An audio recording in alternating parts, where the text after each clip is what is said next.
እንደምን ቆያችሁ ውድ የቻናላችን ተከታታዮች። ዛሬ ከዛ መንፈስን ከሚገዛውና ሌሊቱን ከሚጋፋው ማራኪ የሰዓታት ጸሎት ሁለተኛውን ክፍል ይዘንላችሁ መጥተናል። እስከ ቪዲዮ መጨረሻ አብራችሁን ሁኑ።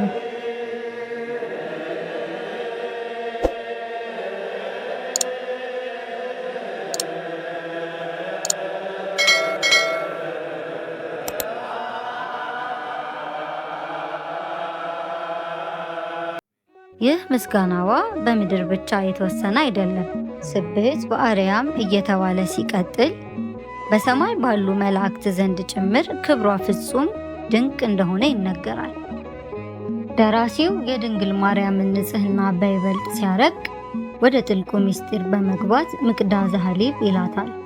ይህ ማለት ንጹሕ ወተት የሚቀዳበት ለዓለም ሕይወትን የሰጠውን ክርስቶስን በድንግልና ወልዳ ያጠባች የንጽሕና ሁሉ ምንጭ ማለት ነው።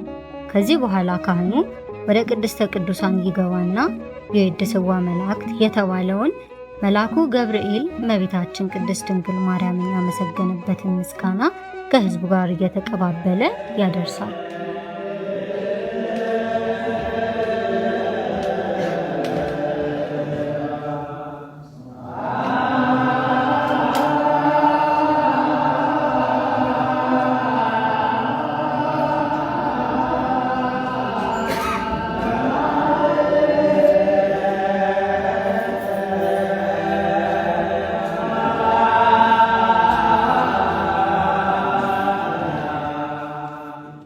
ከዚያም ጸሎቱ ለኖኅ አመሮ ወደሚለው ክፍል ይሸጋገራል። እዚህ ላይ እመቤታችን የሰው ልጅ ከኃጢአት ማዕበል ያዳነች እውነተኛዋ የኖኅ መርከብና ያለ ውሃ ለምልማ ያበበችው የአሮን በትር ተብላ በብሉይ ኪዳን ትንቢታዊ ጥላዎች ትመሰገናለች። ይህ ምሳሌያዊ ውበት ያለምንም መቆራረጥ ወደ መልካ ማርያም ጸሎት ይደርሳል።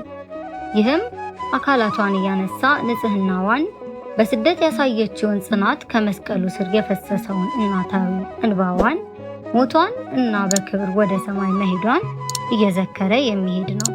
ይህ ከእናቱ ምልጃና ረድኤት የተነሳው መንፈሳዊ መሰላል የድህነታችን መድረሻ የሆነውን ጌታችን ኢየሱስ ክርስቶስን ወደሚያመሰግነው መልካ ኢየሱስ ይሻገራል።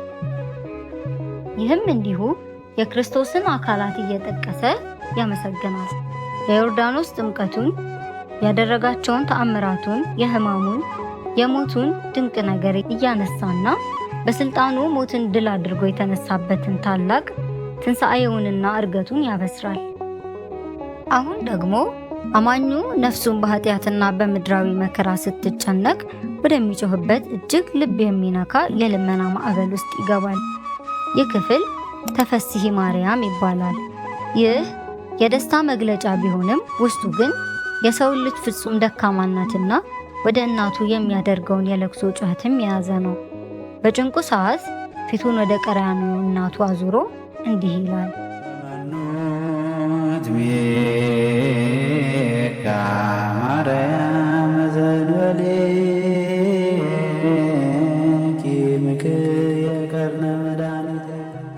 ድንግል ሆይ በዚህ ዓለም ውስጥ ካንቺ በቀር በማንም መካለው ማለት ነው። በመቀጠልም የነፍሱን ስብራት እንዲህ ሲል ያፈሳታል። የልቤን ሰቆቃ የሐዘኔንና የጭንቀቴን ብዛት ለመሆኑ ለማን እነግራለሁ? በደሌን አይቶ የማይጸየፈኝ እንዳንቺ ያለ እናታዊ አንጀት ላለው ለማን አዋያለሁ? ልጅሽ ኢየሱስ ክርስቶስ በቸርነቱ ይምረኝ ዘንድ ለምኝልኝ እያለ በለቅሶ ይማጸናታል። እንዲህ እያለ በብዙ የነፍስ ልመና ያቀርብና በእናትነቷ ፍቅር የተደረገለትን ታላቅ ውለታ ደግሞ እያሰበ በሕሊናው ተንበርክኮ እንዲህ ይላል። ማርያም ሆይ ከጥፋት አዘቅት እንዳልወድቅ ስትጠብቂኝ፣ በነፍሴ ጭንቅ ሰዓት ስትደርሽልኝ፣ ላደረግሽልኝ ውለታ ሁሉ እኔ ምን እከፍልሻለሁ እያለ ይመሰክራል። ከዚያም የሰው ልጅ ሁሉ ከጥንት ጀምሮ ያገኘውን ታላቅ ነፃነት ማወጅ ይጀምራል። በደስታና በተመስጦ ተፈሥሒ ማርያም ለአዳም ፋሲካሁ፣ ማርያም ሆይ አባታችን አዳም ከነበረበት የሲኦል ጨለማና የሞት ባርነት የወጣበት እውነተኛው የፋሲካው ደስታ አንቺ ነሽ። እናታችን ሔዋንም ከአዘን ምድር ወደ ገነት የተሻገረችባት መሻገሪያዋ አንቺ ነሽና ደስ ይበልሽ ይላል። ተፈሥሒ ማርያም ለአዳም ፋሲካሁ ወማዕዶታ ለሔዋን እንተ ኢትያትመገቦ። ነገር ግን ይህ የነጻነት አዋጅ በምድር ላይ ያለ ፈተና አልተገለጠም። አማኙ በዙሪያው ካሉ ጨቋኞች የተነሳ የተሰበረች ነፍሱን ይዞ እንዲህ ይላል። ማርያም ሆይ በትዕቢት የሚያሳድዱኝ ያለ በደሌ የሚበድሉኝና በግፍ የሚጨቁኑኝ ጠላቶቼ በዙብኝ፣ በክፉም ተነሱብኝ። ነገር ግን አማኙ ተስፋ አይቆርጥም። ጠላትን የሚሰብረውን ኃይል በታላቅ ድምፅ ይጠራል። ማርያም ምስለ ወልድኪ መዋኢ ከመ ታውድቂ ፍጡነ ርእሰ። ማርያም ሆይ የጽድቅ ድል አድራጊ ከሆነው ከተወዳጁ ልጅሽ ጋር እባክሽን በፍጥነት ድረሽልኝ እያለ ይጮኻል። ከዚያም በትረ አሮን ዘሰረጸት ይባላል።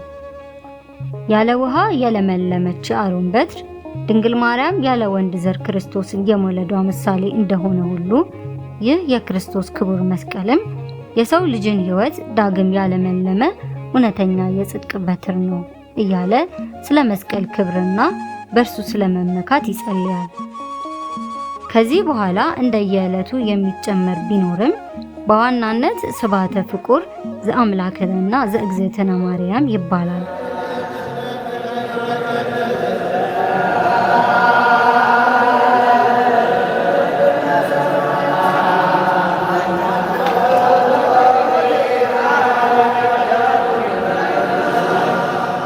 እዚህ ላይ አማኙ ከምድራዊ ጭንቁ ፊቱን ወደ ሰማይ በማንሳት ንኢ ንኢ ማርያም ዘትነብሪ በአርያም እያለ እናቱን በታላቅ ናፍቆት ይጠራታል። ነይ ነይ ማርያም ዘትነብሪ በአርያም ወንይ ሰናይትየ ዘገነት። የአመፃና የኃጢአት ቀንበር በከበደበት እንደ መብረቅ የወደቀው ጠላት ሰይጣን ሕዝቡን በዋይታ ባናወጠበት የጭንቅ ሰዓት አማኙ አፈቅረኪ ድንግል በኩሉ ኃይልየ በሚል ጽኑ ማንነት ራሱን ለእርሷ ፍቅር አሳልፎ ይሰጣል። ሰሊለነ ማርያም ሰሊለነ ማርያም አበ ወልድኪ ኄር መድኃኔዓለም። ይህ የግል የፍቅር መግለጫም ወዲያውኑ ወደ ማህበር በማደግ ለድህነት መጠጊያ ለሆነችው ንግሥት እንስገድላት በማለት ይጋብዛል። ቀጥሎም ስለ ራሱ ጥልቅ ጸሎት ያደርጋል። ጸሎቱንም በማስፋት የሀገሩን መከራና የሕዝቧን ለቅሶ ተመልክታ ሰላምን እንድታወርድ አማኙ ይማጸናል። ታዲያ ከዚህ በኋላ የምህላ ጸሎት ተአምራት ይደረግና ኪዳን ተደርሶ ጸሎቱ ይገባደዳል። እንዲህ አድርገን በወፍ በረር የሰዓታት ጸሎትን ይዘት ተመልክተናል።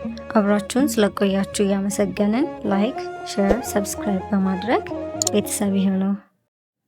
እስኪለያ